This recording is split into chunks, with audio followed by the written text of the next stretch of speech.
አስረዳለሁ። በዚህ አጋጣሚ ቤተሰቤን ማመስገን እፈልጋለሁ። ጨዋ ቤተሰብ ወልዶ ያሳደገኝ ሰው ነኝ። ያው ካስተዳደጌ ማየት ይቻላል። እኔም ደግሞ እንደዚህ አይነት ማንነትም የለኝም።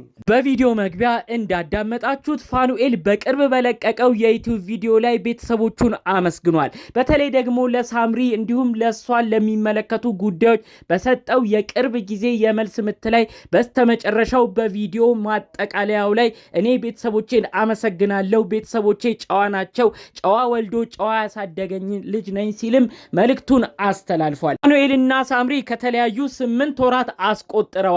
ፋኒና ሳምሪ ተጣልተው በነበረበት ጊዜ ላይ ሳምሪም እናቷ ጂጂኪያን በብዙ ሁኔታዎች ላይ የፋኑኤል ቤተሰቦችን እየወቀሱ ቆይተው ነበር።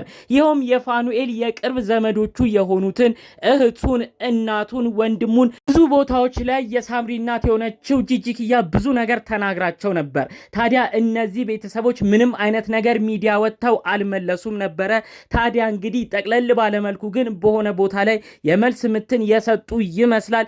እሱን በዝርዝር አሰማችኋለሁ። ጠቅለል ባለመልኩ ደግሞ እንግዲህ ፋኑኤል ቤተሰቦቹን አሁን ላይ አቅርቦ ቤተሰቦቼ ናቸው ለኔ ያሉኝ መከታ፣ እነሱ ጨዋ ናቸው፣ እኔን የሚያሳደጉኝ በጥሩ ጸባይ ነው ሲል ስለ ቤተሰቦቹ መስክረዋል። ጠቅለል ባለመልኩ እንግዲህ ከሰሞኑ ወዲያው ሲል ከቆዩት ጉዳዮች መካከል ፋኑኤል እንዴት ቤተሰቦቹን ሊያመሰግን እንደቻለ እንዲሁም ደግሞ በፋኒና ሳምሪ መለያየት ምንም ድምጻቸው ያልተሰማው የፋኒ ቤተሰቦች ምን አይነት አቋም እንደያዙም ዘርዘር ባለመልኩ አስደምጣቸዋለሁ። ሰላም ጤና ይስጥልን ውድ የሀገሬ ልጆች፣ በያላችሁበት ሰላማችሁ ይብዛልኝ። ዛሬም አዳዲስ በሆኑ ጉዳዮች ብቅ ብለናል። ለዚህ ቻናል አዲስ ከሆናችሁ ሰብስክራይብ በማድረግ ሁሌም እንለቃችሁ ቪዲዮዎች እንዲደርሱ ይሁን። ቀጥታ ይዘን ወደ መጣነው ዝርዝር መረጃዎቻችን እናመራለን። እንግዲህ በቪዲዮ መግቢያ የተመለከታችሁት ፋኑኤልን ቤተሰቦቹን ያመሰገነበት እንዲሁም ደግሞ ከጨዋ ቤተሰብ መምጣቱንም ስለ ቤተሰቡ የመሰከረበት ቪዲዮ በቅርብ የተለቀቀ ቪዲዮ ነው። ይህ ቪዲዮ ዋናው ሐሳቡ እንግዲህ ፋኑኤል የመልስ ምት መስጠት ፈልጎ ነበር። ከሰሞኑ ሳምሪ በቲክቶክ አካውንቷ ላይ የፋኑኤልን ድምጽ አጋርታ ነበረ። የፋኑኤል የድምጽ መልእክትም ሳምሪን ሲለምን ይቅርታ አድርጊልን፣ ኑሯችንን እንቀጥል እያለ ፋኑኤል የሚለምንበት የድምጽ ቅጂን ነው እንግዲህ ሳምሪ አጋርታ የነበረው። ታዲያ ከዛ በኋላ ብዙ ሰው ፋኑኤልን ሲጠይቅ ነበር። እውነት ይቅርታ ጠየቅ ወይ? እንደዛ ከዚህ ቤተሰብ ጋር ተሰዳድበ ብዙ ነገርም አውርታችሁ እውነት ፋኑኤል በቅርቡ ይቅርታ ጠይቀ ሳምሪ ማሪኝ፣ ሳምሪ ወደ በፊት ኑሮች ተመለሺ ብለ ለመንኮይ በማለት ብዙዎች ሲጠይቁት ነበረ። እንግዲህ የፋኑኤል ቀኝ እጅ የሆነችው ዩቲዩበሯ ሄለንም ስትጠይቀው ነበር። ታዲያ ለእነዚህ መልሶች ይመስላል ጠቅለል አድርጎ ፋኑኤል በቪዲዮ መጥቶ ነበር። በዩቲዩብ ቪዲዮም ላይ እኔ ምንም አይነት ይቅርታ አሁን ላይ አልጠየቅኩም፣ ምናልባት ከ2-3 ዓመታት በፊት ተጣልተን በነበረበት ጊዜ የላኩላትን የድምጽ ጥቅል የድምጽ አይነት ይሆናል አሁን ላይ በተለያየ ቦታ እያሳመች የምትገኘው። እነዚህ ቤተሰቦች የሚያረጉት ነገር ምንም ሊገባኝ አልቻለም። በአጠቃላዩ እነዚህ ቤተሰቦች ከኔ ምን እንደሚፈልጉም አልተረዳሁም ሲል ነው እንግዲህ መልእክቱን ያስተላለፈው ማለት ነው። ፋኑኤል እንግዲህ ያለ ፍቃዴ ነው እንደዚህ ሁሉ ድምጽን ሴቭ ታረግ የነበረው፣ ምናልባት አብረን በምንኖርበት ጊዜ ምንም በማላቅበት ሁኔታ የተለያዩ ማስረጃዎች ትይዝ ነበር ማለት ነው ሲል ነው እንግዲህ መልእክቱን ያስተላለፈው። ይህ ነገርም እንግዲህ በህግ እንደሚያስጠይቅም ጭምር አስቀድሞም ሲናገር ነበር። አጠቃላይ ይህንን ጉዳይ አስመልክቶ ብዙዎች እንዴት ነው ሰው በትዳር ሊተማመን የሚችለው? እውነት ፋኑኤል እንዳለው እነዚህ ልጆች በትዳር በነበሩበት ጊዜያቶች ላይ ድምጽ እየተቀዳዱ መረጃ ይይዙ ነበር ወይ? እንዴት ነው ሰውስ ተማምኖ ሊኖር የሚችለውም? በማለት ብዙዎች ሐሳብ አስተያየት ሲያነሱ ነበር። እንግዲህ ይህንን ሐሳቡን ካጋራ በኋላ ነው በስተመጨረሻ እኔ ምንም አይነት ነገር የምመላለሰው ነገር የለም፣ በስተመጨረሻ ዛሬ ማመስገን የምፈልገው ቤተሰቦቼን ነው።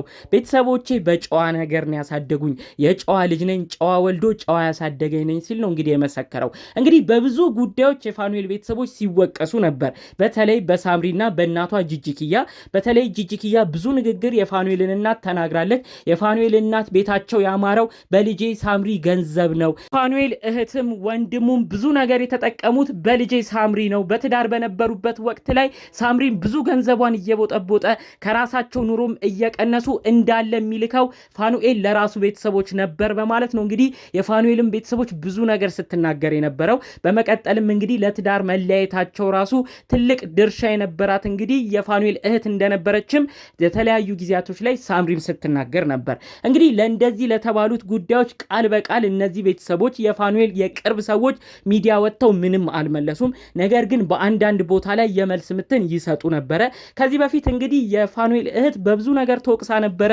የትዳር ያለያየች ትዳር ያፋታች በማለት ብዙዎች ራሱ ውስጡን ባላወቁበት ሁኔታ የሳምሪ ንግግር በመውሰድ ብዙዎች የፋኑኤል እህት ቢቱን ሲናገሯት ነበር። እንደውም በቅርብ ጊዜያቶች ላይ ፎቶና ቪዲዮዎች ሁሉ ስትለቅ ኮመንት ላይ ብዙ ሰው እየገባ ትዳር ያለያየሽ የወንድምሽን ትዳር የበተንሽ እያሉ ብዙ ሰው ኮመንት ሲያደርጉ ነበር።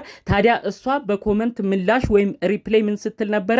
እኔ ትዳር ሳለያይ የሰው ትዳር ሳፋታ አይታችኋል እያለች መልስ ምትን ስትሰጥ ነበረ። በአጠቃላይ እንግዲህ ለእነዚህ ልጆች ትዳር መፋታት እሷ እጇ እንደሌለበት ነው እንግዲህ በኮመንትም ምላሽ ስትሰጥ የነበረው የፋኑኤል እህት። በሌላ በኩል እንግዲህ የፋኑኤል እናትስ ምን አሉ?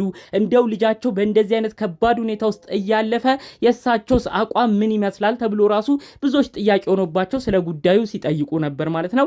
እንግዲህ የፋኑኤል እናት ምንም አይነት ነገር እሳቸው ሚዲያ ወጥተው ሳምሪ እንዲህ ነች ልጄ ፋኒ እንዲህ ነው ብለው ምንም አልተናገሩም።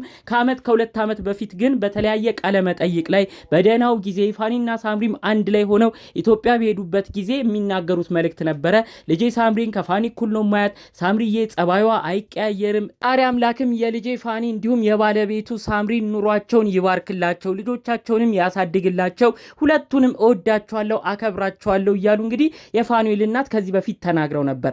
አሁን ደግሞ መጣላታቸው ተሰምቶ ብዙ ስም ሲሰጣቸው ብዙ ነገር ሲባሉ እንግዲህ ምንም አይነት ነገር ሚዲያ ወጥተው መናገር አልፈለጉም። ነገር ግን ባሉት አንዳንድ ነገሮች ማዘናቸው አልቀረም ማለት ነው። ታዲያ የፋኑኤል እናት ግን ጠቅለል ባለመልኩ የፋኑኤል ልጆችን በተመለከተ ያስተላለፉት መልእክትም ነበር ከሰሞኑ የነበረ ክስተት። ይኸውም ፋኑኤል በቅርብ ለገና በዓል ብር ልኮ ብዙ ገንዘብ ልኮ እህቱ እናቱ አንድ ላይ ተሰብስበው በዓል እንዲያከብሩ ራሳቸውን አስውበው ቤታቸውንም አሟልተው ወዳጅ ዘመድ ጠርተው በዓልን በጋራ እንዲያሳልፉ ፋኑኤል ለቤተሰቦቹ ብር ልኮ ነበር። ታዲያ ያም ቪዲዮ በዩቲዩብ ተለቆ ነበረ። ታዲያ በቪዲዮም እንግዲህ የተመለከታችሁ ትኖራላችሁ ብዬ አስባለሁኝ። የፋኑኤል እናት መልእክትን አስተላልፈው ነበረ።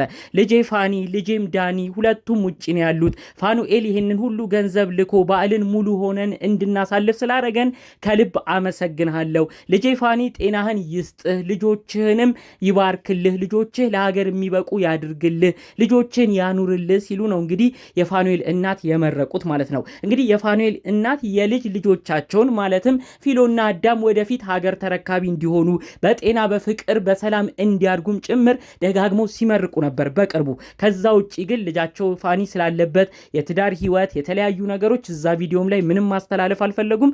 አጠቃላይ የበዓል መልእክት ነበር የላኩት። ለልጅ ልጆቻቸውም ጤናና ሰላም እንዲሰጣቸው ነው እንግዲህ አጠቃለው የተናገሩት ማለት ነው። እንግዲህ ይህንንም አስመልክቶ ይመስላል የፋኒ ቤተሰብ ቃል በቃል ሚዲያ ወጥተው ምንም አይነት ነገር የመለሱት ነገር የለም።